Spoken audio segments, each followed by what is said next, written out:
Assalamualaikum Ustadz. Waalaikumsalam warahmatullahi wabarakatuh.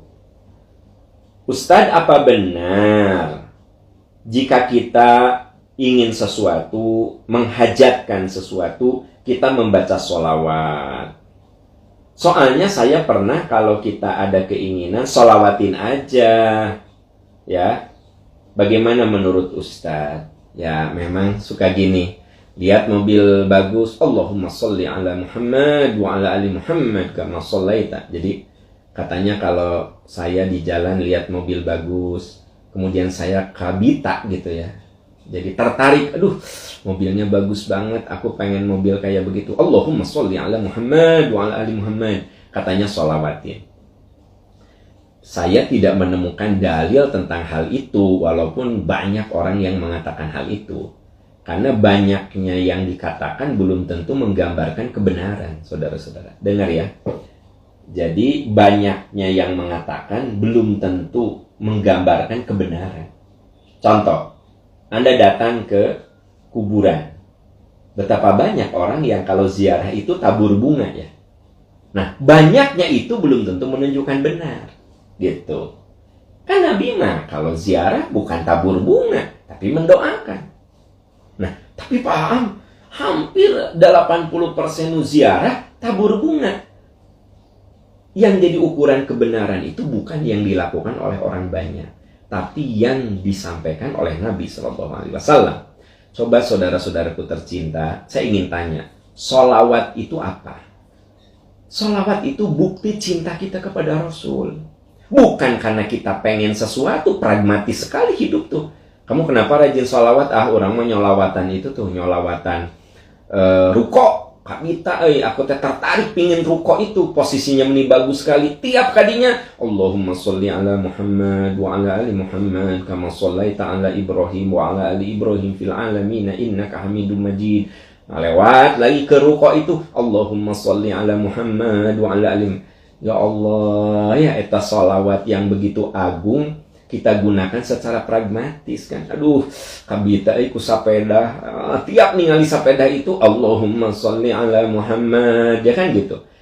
Tanpa mengurangi rasa hormat, saya belum menemukan dalil. Tidak menemukan dalilnya. Yang ada adalah bukti cinta kita kepada Rasul sallallahu alaihi wasallam.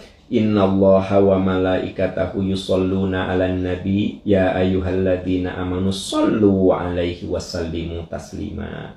Jadi saya memandang sholawat itu cinta kita kepada Rasul. Allahumma sholli 'ala Muhammad. Nabi itu sudah dijamin masuk surga. Nabi itu sudah diampuni dosa. Tapi kenapa kita masih bersolawat? Sholawat itu kan doa untuk Nabi kan? Gitu.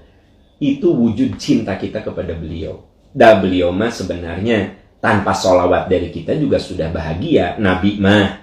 Lalu kenapa kita sholawat? Bentuk cinta kita kepada beliau. Sehingga saya berharap dengan bersolawat dari hati yang paling dalam, saya ingin menjadi salah satu yang bareng dengan beliau di surga. Nah itu kan intinya. Inti sholawat itu bukan hayang ruko sholawat, hayang mobil sholawat, hayang istri sholawat. Lihat wanita cantik, Allahumma sholli ala Muhammad wa ala ali Muhammad, kan gitu. Padahal itu istri orang, gimana sih Anda? Jadi saudara-saudaraku tercinta, yuk kita lebih bersifat kritis. Coba logika kita itu maksudnya gini ya. Memang agama itu dengan iman, tetapi masa sih sholawat yang begitu agung digunakan untuk hal yang pragmatis gitu, yang duniawi. Pengen sepeda sholawat, pengen mobil sholawat. Memang ada ustadz gini. Coba kalau kalian lihat yang kalian suka sholawat gitu ya. Nah kalau menurut hemat saya, berdoalah kepada Allah. Kalau Anda misalnya ingin, sebut sajalah Anda suka dengan mobil mini bagus gitu. Ya Allah, beri saya rezeki yang halal supaya saya bisa mobil seperti itu. Kemudian Anda berikhtiar, bekerja keras, cari nafkah. Kan itu lebih masuk akal. Wa qul i'malu fasayarallahu amalakum. Sok kamu ikhtiar dan bingkai ikhtiarmu dengan doa. Sudah segitu. Kalau sholawat mah jangan dihubungkan dengan yang bersifat pragmatis, yang bersifat duniawi, naif banget gitu ya. Sholawat yang begitu agung hanya untuk punya sepeda, hanya untuk punya rumah, hanya untuk punya mobil? Apa sih? Betapa rendahnya sholawat itu kalau hanya Anda gunakan untuk sesuatu yang pragmatis. Jam tangannya lucu, Allahumma sholli ala Muhammad wa ala ali Muhammad, terus sampai berulang-ulang beratus-ratus kali nyolawatan jam tangan. Aduh, menurut saya mah asa maaf kalau saya kasar, asa menghinakan sholawat begitu. Ya, pengen ruko terus sholawat beribu-ribu kali supaya ruko itu kita punya. Ibu bapak, yuk kita ini bersholawat sebagai bentuk cinta kita kepada Rasul, sebagai bentuk cita-cita kita ingin bareng dengan Nabi. Wa may yuti'illaha war rasul fa ulaika ma'al ladzina an'ama Allahu 'alaihim minan nabiyyin was-siddiqin wasyuhada was-shalihin. Coba lihat di An-Nisa ayat 69. Siapa yang taat kepada Allah dan Rasul, mereka akan bareng dengan para nabi. Tuh. Jadi kita ini taat pada Allah, taat pada Rasul, mencintai Allah, mencintai Rasul semata-mata karena kita ini ingin bareng minan nabiyyin dengan para nabi. Bukan untuk punya ruko, bukan untuk punya mobil. Memang saya tahu ada orang yang ya udah gitu diikuti gitu kalimat-kalimat yang tidak berdasar menurut saya. Dan cobalah Anda pakai logika sederhana. Ya, naif sekali gitu loh. Hanya ingin jam tangan Anda sholawat. Sholawat mah doa ke Allah supaya kita bareng dengan Nabi, bukan untuk jam tangan. Iya gak sih? Cobalah kita buka hati, buka pikiran, buka mata. Agama itu kan untuk supaya kita dekat dengan Allah gitu. Tidak salah Anda ingin jam tangan bagus, ingin punya rumah bagus, tidak salah. Tapi rumusnya bukan dengan sholawat, rumusnya dengan ikhtiar, dengan doa. Gitu rumusnya. Jangan salah pakai rumus. Ikhtiar, doa, ikhtiar, doa. Wa qul i'malu, bekerjalah kamu, berikhtiarlah kamu, fasayarallahu amalakum. Nanti Allah akan melihat bagaimana ikhtiar kamu. Dan bingkailah ikhtiarmu dengan doa. Fa idza faragta fansab wa ila rabbika farghab. Itu kan jelas ayatnya. Kalau kau selesai melakukan satu pekerjaan, kerjakan yang berikutnya dengan sungguh-sungguh. Wa ila rabbika farghab. Dan kepada Tuhanmu kamu berharap. Jelas rumusnya. Kenapa rumus yang begitu clear, yang begitu jelas tidak kita sosialisasikan? Yuk bekerja keras, introspeksi diri, bingkai dengan doa. Bekerja keras, introspeksi diri, bingkai dengan doa. Itu yang diajarkan oleh Al-Quran.